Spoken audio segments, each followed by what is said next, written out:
Hello mga guys, tingnan nyo yung leeg ni Sara Duterte. Ang laki. Ano? Oh, naka-filter na yan. Pero kita nyo naman, di ba, sobrang halatang halata pa. Malaki siya mga guys, no? Lalong-lalo na kapag naka side view, naka-emboss, no? Umaalsa pa. Parang kinalmot o ano ba yan? Mga guys, hindi man ganyan mangalmot ang pusa, di ba?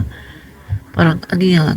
Totoo kaya yung sinasabi na nakipag-away, nakipagbuno? Sinong kaaway?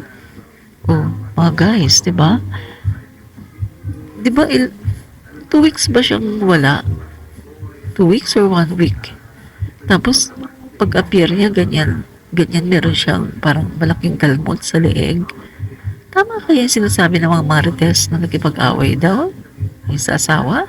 Yung iba naman sabi, nakipag-away daw dun sa basketballista. So, hindi natin alam mga guys, no? Kung totoo ba. Baka kung i-connect natin, yung sinasabi niya noon na yung kanyang feelings daw ay pinatay. Ito na ba yun? Ito na ba yung sinasabi niya na pinatay ang feelings? So, nag-away na ba sila?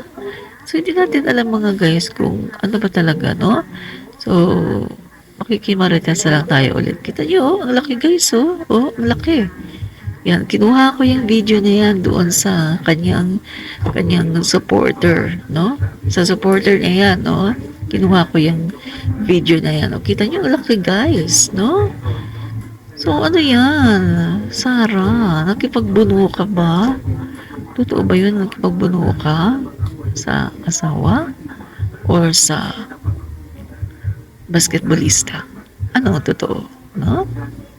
Tatanong lang po. Nagtatanong lang.